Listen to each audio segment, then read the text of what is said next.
Helpful रहेंगे। और ये क्लास शायद 13 या 14 को हो सकती है, 13 दिसंबर या 14 दिसंबर को हम लोग एक ग्रामेटिकल पोर्शन की क्लास लेंगे जिसमें लगभग हम लोग मैक्सिमम ग्रामेटिकल टॉपिक्स को, आपका पेपर 17 को है इंग्लिश का, 14 एंड 15 का जो पेपर है वो नॉर्मल पेपर, जैसे आजादी का स्वर्णिम इतिहास, इस तरह के पेपर है। तो उस समय या उस दिन आप ये क्लास कंप्लीट ले सकते हैं। हो सकता है बीच में अगर कोई संडे अगर ऐसा आ जाता है और उस दिन हो जाता है तो मैं उस दिन वो क्लास मैं भी रिकॉर्ड करने के बाद भी ऑनलाइन प्रीमियर डाल सकता हूं। दूसरी चीज, कुछ क्लासें ऐसी है जिनको मैंने लाइव कंडीशन के अंदर प्रीमियर बनाकर डाला है, तो उन क्लासेस के अंदर भी आप शामिल हो सकते हैं, उनमें भी ज्वाइन हो सकते हैं और उनसे भी आप अपना वर्क जो है वो क्लियर कर सकते हैं। कल हमने there plus be plus what plus where का एक सेशन लिया था और इस सेशन के साथ साथ हमने लिया था subject plus be plus object.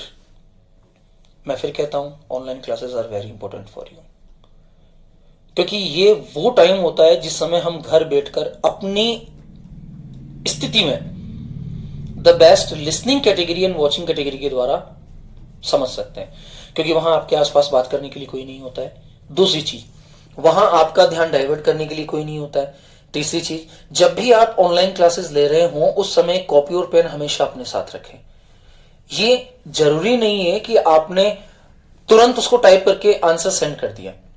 यदि आप 10 मिनट बाद, 5 मिनट बाद, 2 मिनट बाद, ऑनलाइन क्लास खत्म होने के बाद भी अगर उसके आंसर सेंड करते हैं तो मुझे इस बात का पता लगता है कि आप लोगों ने उस टॉपिक को पूरी तरह से अंडरस्टैंड कर लिया है। लेकिन यदि आप आंसर सेंड नहीं करते हैं तो मुझे यह लगता है कि चलो ठीक है, सबको समझ आ गया। दूसरी चीज, आप लोगों की सबसे बड़ी कमी जो मैंने देखी है इस बैच में वो ये है कि आप में क्यूरीज नहीं है। जब क्लासेस चल रही होती है, चाहे वो ऑफलाइन हो चाहे वो ऑनलाइन हो, आप अपने अकॉर्डिंग कुछ सेंटेंसेस एडिशनल नहीं बनाते। 20 सेंटेंसेस आपको बनाने के लिए दिए तो आप केवल 20 ही बनाते हैं, 21वां हम क्यों बनाएं? ऐसा एक विचार होता है। मैं फिर बता रहा हूं, ये 3 महीने 4 महीने का समय आपका निकल जाएगा। जो रेगुलर हर एक्टिविटी में, ईच एंड एवरी एक्टिविटी में पार्टिसिपेट करता रहेगा, he will get and she will get good result. Result इस बात का नहीं है कि आपकी सर्टिफिकेट के अंदर क्या परसेंटेज बननी है, वो कोई मायने नहीं रखता है। आप जिस चीज को सीखने के लिए यहां बैठे हैं, आप सीखना चाहते हैं हाउ टू स्पीक इंग्लिश और आप ज्यादा बिलीव कर रहे हैं राइटिंग वर्क में। It's our need that we have to speak. और ये स्पीक का मौका कब मिलता है? जब आप अलोन होते हो, आप घर पे बैठते हो, जब आप प्रैक्टिसिंग करते हो। अगर आपने प्रैक्टिसिंग नहीं की तो ये मान के चलिए कि आप बहुत ज्यादा पीछे रह जाने वाले हैं। कल एक वर्क आपको दिया गया था, it plus be plus object, और इट से बनने वाले पेपर आपको डिस्ट्रीब्यूट किए गए थे और मैं उम्मीद करता हूं कि सारे 100 सेंटेंसेस आपने बना लिए होंगे। अगर नहीं बनाए हैं तो कल फ्राइडे है, कल लास्ट डे है आपको अपना पेपर वापस सबमिट करवाने का। आपको 100 सेंटेंसेस कंप्लीटली ट्रांसलेट करके कल अपना पेपर सबमिट करवा देना है। टोटल 20 पेपर्स की आपकी एक फाइल बनेगी। ये फाइल पूरे 50 मार्क्स के लिए होगी। जितने पेपर्स आपको टेस्ट के लिए दिए जा रहे हैं, ये सारी फाइल आपकी 100 मार्क्स की होगी और आपको ये फाइल अपनी प्रिपेयर करवानी होगी। That is the clear. चलिए आगे बढ़ते हैं और आज हम सीखेंगे नेक्स्ट फाइल के रूप में। इट हमारा कंप्लीट हो चुका था और कम इनसाइड बेटा।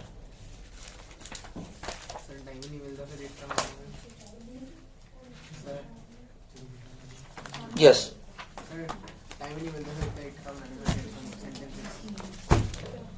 हेडिंग डाल दीजिए, एक्सटेंसिव ट्रांसलेशन एक्सरसाइज।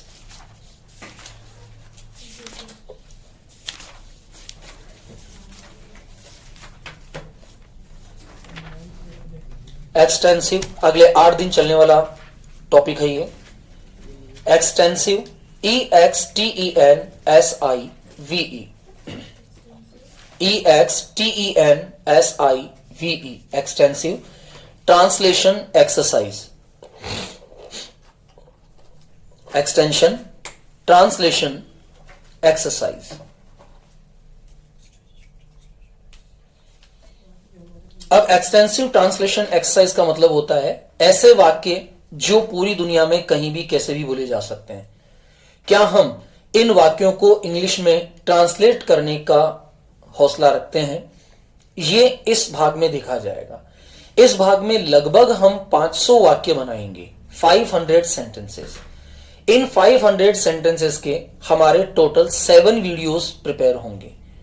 हर वीडियो 58 सेकंड से ज्यादा नहीं होगा और उस दौरान आपको कोशिश करनी है कि आप each 2 second you are able to speak 1 sentence, यानी कि हर 2 सेकंड में आप एक सेंटेंस को बना पाए, यानी कि 60 सेकंड के टाइम के अंदर आपको 30 सेंटेंसेस को प्रिपेयर करने की एबिलिटी पैदा करनी होगी। उसके बाद सेकंड राउंड अपना चलेगा जिसके अंदर चलेंगे एक्सटेंसिव, नॉन इंपोर्टेंटिव एंड इंपोर्टेंटिव सेंटेंस। ऐसे वाक्य जो अचानक से पैदा हो जाते हैं, जैसे किसी ने कहा अरे यार वो जयपुर जा रहा है, अब आपको बोलना तो मैं क्या करूं। ये ऐसे सेंटेंस होते हैं जिनको बनाने के लिए हमें सडन नीड होती है लैंग्वेज के स्ट्रक्चर की। तो क्या हुआ, गया तो गया, मैं क्या करूं, हां, हो, तो, इस प्रकार के जो एक्सटेंटिव वर्ड्स होते हैं उनको हम लोग लर्न करेंगे। तो सबसे पहले आज के सेट में हमें टोटल 50 सेंटेंसेस और 50 सेंटेंसेस हिंदी एंड इंग्लिश बहुत हमें कोशिश करनी है ट्रांसलेट करने की। इनमें 5 ग्रामेटिकल पोर्शन के टॉपिक छिपे हुए हैं और इसके जस्ट बाद लगातार 5 topics of the grammatical portion हमारे स्टार्ट होंगे, जिनके अंदर WH word, conjunction, clauses, relative pronoun, framing question and tag question. क्योंकि कुछ सेंटेंस ऐसे होंगे जो हमसे नहीं बनेंगे अथवा गलत बनेंगे, तो जब हमारे माइंड में ये क्यूरियोसिटी पैदा होगी कि यार ये वाक्य मैं बनाना चाह रहा हूं लेकिन यार ये गलत क्यों बना, तो फिर उसका ग्रामेटिकल रूल यहां एक्सप्लेन किया जाएगा। क्योंकि जब गलती करोगे तब एक्सप्लेनेशन होगा तो जल्दी सीख पाओगे। बाकी टीचर स्कूल्स में तो इतने सालों से सिखा ही रहा है हमें, राइट और रॉन्ग, लेकिन फिर भी वो हर बार चेंज हो जाते हैं। टेंसेज और स्ट्रक्चर तो हम 6ठी क्लास से पढ़ते आ रहे हैं ना, लेकिन हम उनको यूज नहीं कर पा रहे हैं। क्यों? क्योंकि वो उसी लेवल पर पढ़ाए जाते हैं जो हमारे कभी काम नहीं आ रहे। नंबर 1, ध्यान दीजिए, ध्यान दीजिए।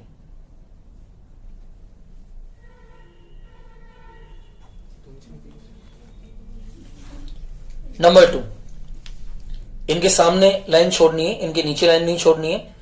हिंदी सेंटेंस एक साइड होगा, उसके सामने वाला जो पोर्शन होगा वो इंग्लिश सेंटेंस के लिए होगा, ठीक है? नीचे लाइन नहीं छोड़नी है।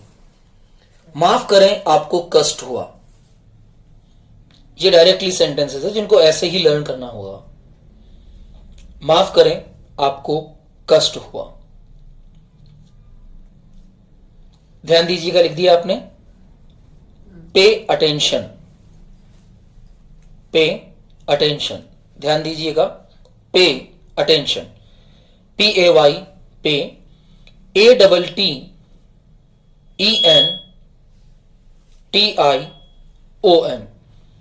कोनिका अभिनव का ध्यान रखें, आप वो सही लिख रहे नहीं लिख रहे, आप इधर आ जाइए, आप इधर आ जाइए, हाँ। PAY, पे, अटेंशन, ATTENTION। नंबर 2 सेंटेंस था माफ करें आपको कष्ट हुआ। अब देखने में बड़ा वाक्य लग रहा है, लेकिन इसको बोला जाएगा sorry to hurt you, sorry to hurt you, SORRY, sorry, to, HURT, hurt you, sorry to hurt you, माफ करें आपको कष्ट हुआ। जैसी आपकी मर्जी, नंबर 3 सेंटेंस, जैसी आपकी मर्जी, जैसी आपकी मर्जी, as you wish, good mister Aryan, as you wish, wish मर्जी, विल मर्जी, डिजायर मर्जी, लेकिन तीनों अलग अलग लेवल पर। As you wish, have done it. आराम से बैठिए, आराम से बैठिए। अगर आपने सिट लगा दिया तो ये ऑडरेबल हो जाएगा। बी कंफर्टेबल, आराम से बैठिए। Be, b e be, comfortable, COMFORTABLE,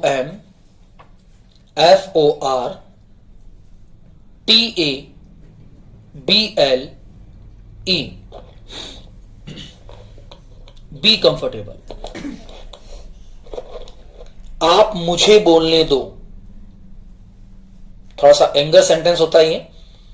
आप मुझे बोलने दो, आप मुझे बोलने दो। बताइए क्या हो सकता है इसका? Let me speak. Well done Kaunika, let me speak. अब लेट क्यों लगता है, इसका नियम पढ़ा जाएगा। किन वाक्यों में लेट लगाते हैं, किन वाक्यों को हम प्रिपेयर कर सकते हैं, ये इसका नियम हम पढ़ेंगे। Let me speak, SPEAK, LET let, ME me, SPEAK speak. Next, आपने हम पर बहुत कृपा की। आपने हम पर बहुत कृपा की, आपने हम पर बहुत कृपा की, आपने हम पर बहुत कृपा की। बताइए क्या होगा ये, सोचिए इन योर माइंड। आपने हम पर बहुत कृपा की, not able, it's very kind of you, it's very kind of you. अब इन वाक्यों में कोई ग्रामेटिकल नियम काम नहीं करता है, इनको डायरेक्टली ऐसा ही बोलना होता है। It's very kind of you, VERY very, KIND kind of you, it's very kind of you. सोचने के लिए वक्त दीजिए, सोचने के लिए वक्त दीजिए, सोचने के लिए वक्त दीजिए। सिंपल सेंटेंस है, ऑर्डरेबल। Give me some time to think, give me some time to think, give me some time to think. आपसे मिलकर खुशी हुई, nice to meet you, pleasure to meet you, दोनों इक्वल है, आप नाइस टू मीट यू कर दीजिए। आपसे मिलकर खुशी हुई, नाइस टू मीट यू।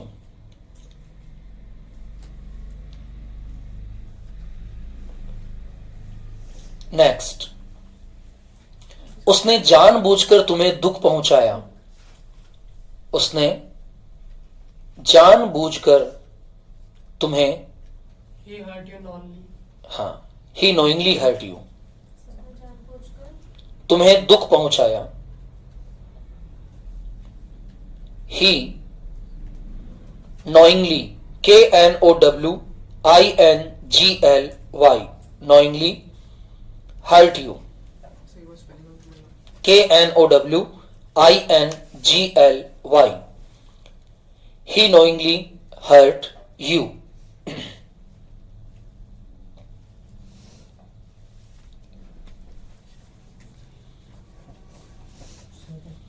गलती अनजाने में हुई,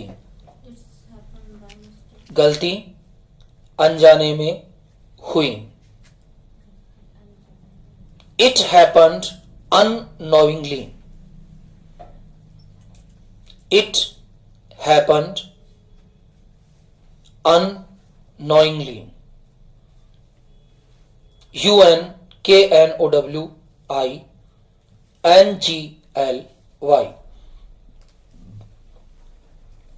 it happened unknowingly.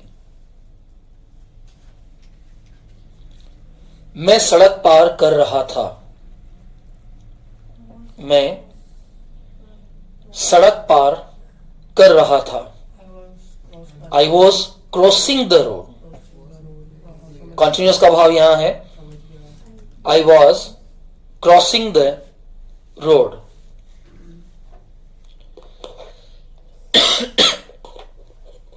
नंबर 12, मुझे मौत से डर नहीं लगता। सिंपल सेंटेंस है। I am not afraid of death. मुझे मौत से डर नहीं लगता। I am not afraid, AFRAID, I am not afraid of, I am not afraid, AFRAID, of death. I am not afraid of death. DEATH, death. 13 लिखिए। तुम्हें शर्म आनी चाहिए। You must be ashamed. Shame on you, लानत है तुम पर। तुम्हें शर्म आनी चाहिए। You must be ashamed. You must, MUST, be ashamed, ASHAMED, ASHAMED। लिख लो बेटा। You must be ashamed. 14 लिखिए। तुम्हारी हिम्मत कैसे हुई? How dare you. तुम्हारी हिम्मत कैसे हुई? तुम्हारी हिम्मत कैसे हुई?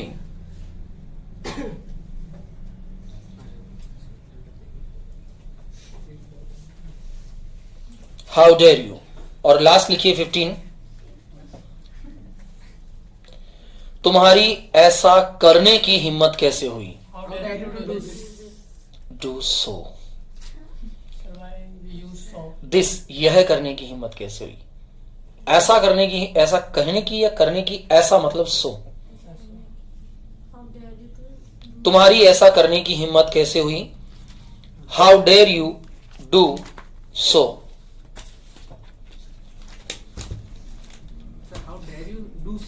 हाँ, how dare you do so. ये 15 सेंटेंसेस आज ही लर्न हो जानी चाहिए। पार्ट सेकंड डाल दीजिए, vocab power. Part second, vocab power.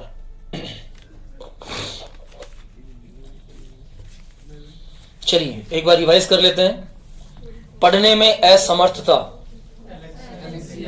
स्मृति का नाश, बोलने की शक्ति का नाश, मनोदशा का बिगड़ जाना, डेमेंशिया, मद्यपान करने की प्रबल इच्छा, किसी के स्वास्थ्य के बारे में भय अथवा चिंता, लगातार नींद का न आना, किसी वस्तु को चुराने की प्रबल इच्छा, अपनी महानता के बारे में भ्रांति, दुख और निराशा की स्थिति। That's very good. चर्म रोग विशेषज्ञ, आपके नहीं हो अभी? चलिए फिर नहीं पूछेंगे जो आपके नहीं हो। मनुष्य के स्वभाव और इतिहास का अध्ययन, एंथ्रोपोलॉजी। प्राचीन वस्तुओं का अध्ययन, आर्कियोलॉजी। व्यवहारिक गणित अथवा ज्योतिष का अध्ययन, कीट शास्त्र का अध्ययन, भाषा विज्ञान का अध्ययन, भूगर्भ शास्त्र, जियोलॉजी। भाषा के विकास का अध्ययन, मनोविज्ञान का अध्ययन और एक्सरे विज्ञान का अध्ययन, समाज शास्त्र का अध्ययन। ओके, लिखिए 10 वर्ड्स शोइंग पर्सनैलिटी। 10 words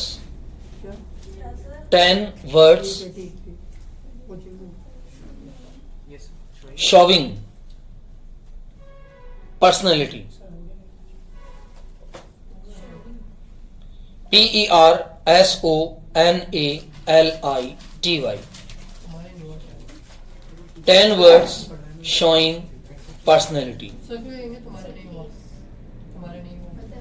कौन सा? तुम्हारे नहीं हुआ इंग्लिश में इंग्लिश में? क्या कहेंगे? तुम्हारे नहीं हुआ। It's not for you, it's not done to you. 10 words showing personality. अब किसी भी व्यक्ति की पर्सनैलिटी को देखकर आप बता सकते हैं कि ये किस प्रकार का व्यक्ति है. अब हमें ध्यान देना होगा ऐसे व्यक्तियों पर, और कल आपको एक लिस्ट प्रिपेयर करनी होगी इन 10 लोगों के बारे में जिनको आप जानते हैं. अपने आसपास देखिए, आपकी क्लास में सभी प्रकार के व्यक्ति मिल जाएंगे आपको. Here, in school, in neighbour, आसपास और कहीं भी. आपको केवल ये पता लगाना है कि ये इस व्यक्ति की पर्सनैलिटी का प्रकार कौन सा है. तो आप समझ जाएंगे जब आपको किसी व्यक्ति के बारे में बताना होगा अथवा कहना होगा तो आपके पास एक शब्द होगा कि ये इस कैटेगरी का व्यक्ति है. नंबर 1 लिखिए.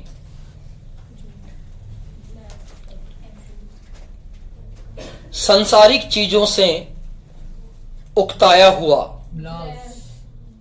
संसारिक चीजों से उकताया हुआ. जिसे संसार की कोई चीज अच्छी नहीं लगती हो, तुम किसी आदमी से जाकर कहो लो चलो यार आज गोलगप्पे खाने चलते हैं, तो क्या पड़ा है गोलगप्पे खाने में. आप किसी के साथ घूमने चले जाओ तो वो कहेगा क्या पड़ा है घूमने जाने में. तो ऐसा व्यक्ति जो संसार की चीजों से बोर हो चुका है उसे कहा जाएगा blase. BLASE. Blase. Do not converse, your voice is also recording. Blase. Number 2, अपनी बात को सबसे ऊपर रखने वाला व्यक्ति. ऐसा व्यक्ति जो अपनी बात को हमेशा सबसे ऊपर रखेगा. मेरी बात से ऊपर कोई बात है ही नहीं. लिखिए, अपनी बात को सबसे ऊपर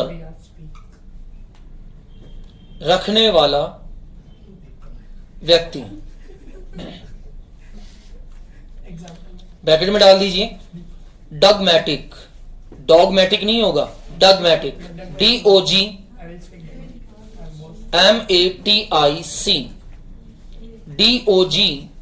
DOGMATIC. DOGMATIC. डॉगमैटिक. नंबर 3 लिखिए, शर्मीला और झेंपू व्यक्ति. जैसे हर चीज में शर्म आती है, इतना ज्यादा शर्मीला कि अगर अपने पेरेंट्स के सामने खड़ा होगा तो भी शर्माता रहेगा. तो बहुत ज्यादा शर्मीला अथवा झेंपू टाइप का व्यक्ति जो होता है, मतलब जो किसी के सामने खड़ा ही नहीं रह सके, ये प्रॉपर वर्ड इसको ये कहते हैं. जो शर्मिला व्यक्ति होता है ना उसको झेंपू व्यक्ति कहा जाता है. झ झंडे वाला, झ और पे और छोटे ओ की मात्रा. झेंपू व्यक्ति.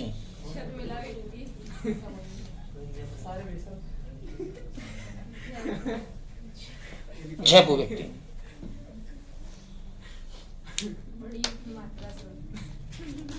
नेक्स्ट, अपने से बाहर की वस्तुओं और व्यक्तियों में रुचि. नहीं लिखा गया, लिखो diffident. DIFFIDENT. DIFFIDENT. Diffident.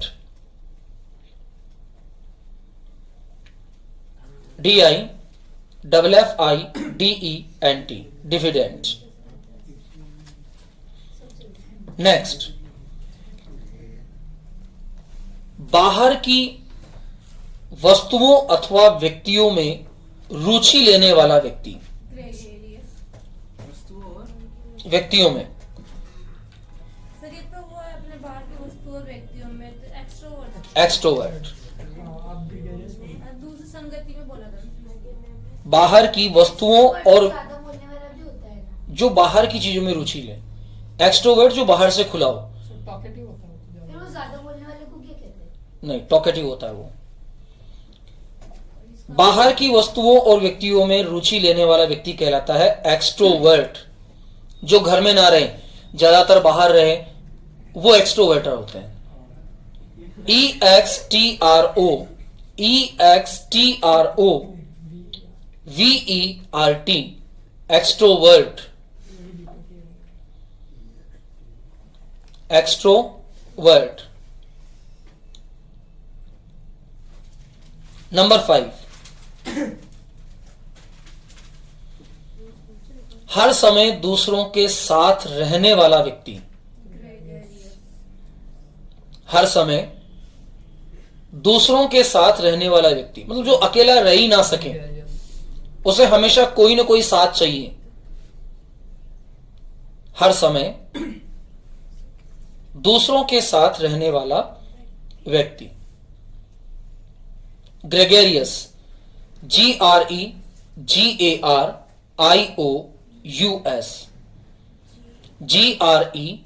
GREGARIOUS। Gregarious.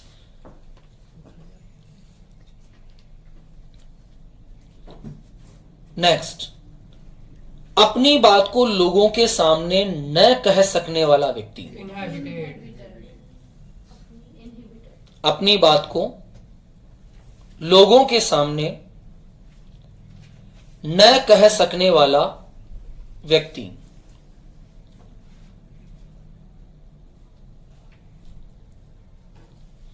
अपनी बात को लोगों के सामने न कह सकने वाला व्यक्ति। Inhabited. INHIBITED। Inhabited. INHIBITED। Inhabited. Number 7, अपने आप में सीमित रहने वाला व्यक्ति। अपने आप में सीमित रहने वाला व्यक्ति, जो केवल अपने आप में खुश रहे, बैठा रहे, मुस्कुराता रहे, बस अपने आप में खुश रहे, दूसरों से कोई मतलब नहीं है, तो ऐसा व्यक्ति कहलाता है इंट्रोवर्ट। अपने आप में ही सीमित रहने वाला व्यक्ति introvert. INTROVERT। INTROVERT। Introvert. Number 8, कल्पना लोक में जीने वाला व्यक्ति, जो हमेशा केवल कल्पनाएं बताता रहे, मैं ऐसा कर लूंगा, मैं वैसा कर लूंगा, ऐसा हो जाएगा, वैसा हो जाएगा। कल्पना लोक में जीने वाला व्यक्ति, जो केवल इमेजिनेबल कंडीशन में रहे। क्विक्जोटिक। QUIXOTIC। QUIXOTIC। क्विक्जोटिक। नंबर 9 लिखिए, दूसरों को सताकर प्रसन्न होने वाला व्यक्ति।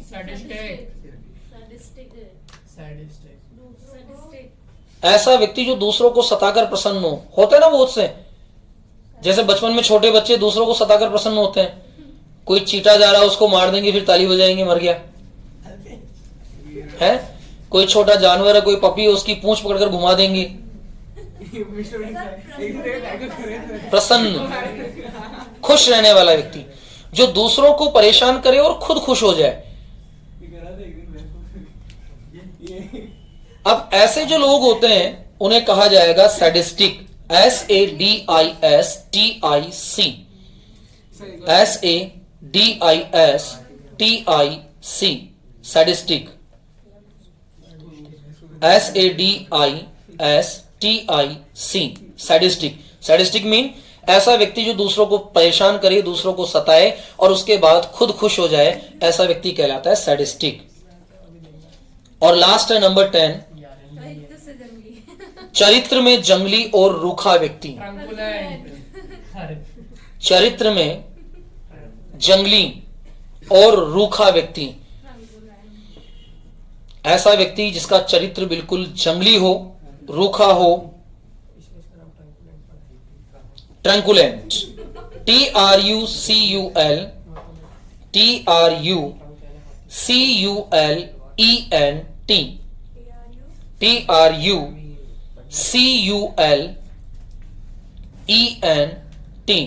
ट्रंकुलेंट। तो ट्रंकुलेंट का मीन क्या हो जाएगा यहाँ? चरित्र के अंदर जंगली अथवा रूखापन लाने वाला व्यक्ति। चलिए एक बार मैं हिंदी बोलता हूं, आप रिपीट कीजिए, देखिए आपने सही लिखा है या नहीं लिखा है। लोगों और सांसारिक पदार्थों से उकताया हुआ व्यक्ति। ब्लाज, ब्लाज जय नहीं होगा, ब्लाज। जय के नीचे बिंदु आएगी जिसका मतलब होता है ज, ब्लाज। ओके। अपनी बात को सबसे ऊपर रखने वाला व्यक्ति।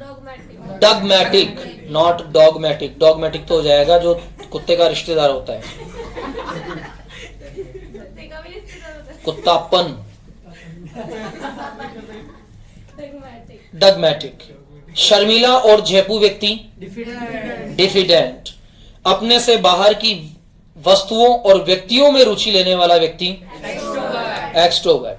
हर समय दूसरों का साथ चाहने वाला व्यक्ति। ग्रेगेरियस, रहने वाला, जो हमेशा इच्छा ही रखता हो कि मैं दूसरों के साथ रहूं, बस पूरे दिन रात बाहर भटकता रहता है। होता है ना, भटकती हुई आत्माएं बहुत सारी होती हैं। अपनी बात को दो व्यक्तियों अथवा दो लोगों के सामने नहीं कह सकने वाला व्यक्ति। इनहैबिटेड,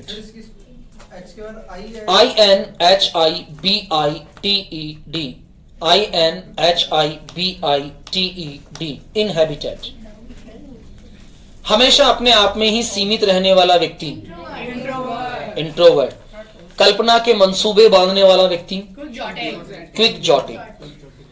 दूसरों को सताकर खुश होने वाला व्यक्ति। सैडिस्टिक। चरित्र में जंगली और रूखा व्यक्ति। ट्रंकुलेंट। चलिए पहचानिए लोगों को। एक व्यक्ति आपसे मिलता है और आप उस व्यक्ति को कहते हैं कि चलो आज तो मेले में चलते हैं, तो वो आपसे कहता है कि मेले में क्या रखा है, घर चलते हैं। Very good. आपने एक व्यक्ति से कहा कि लाल रंग अच्छा है, तभी आपके दोस्त ने कहा कि लाल रंग अच्छा नहीं होता है, लाल रंग बुरा होता है, लाल रंग रक्त का होता है। तो जब आप कहते हैं कि नहीं लाल रंग अच्छा होता है, तो वो बार बार कहता है कि मैंने कह दिया, इसका मतलब लाल बुरा। डगमैटिक। चलिए आपने एक ऐसा व्यक्ति देखा, जब आपने उससे उसका नाम पूछा तो वो मुस्कुराने लगा,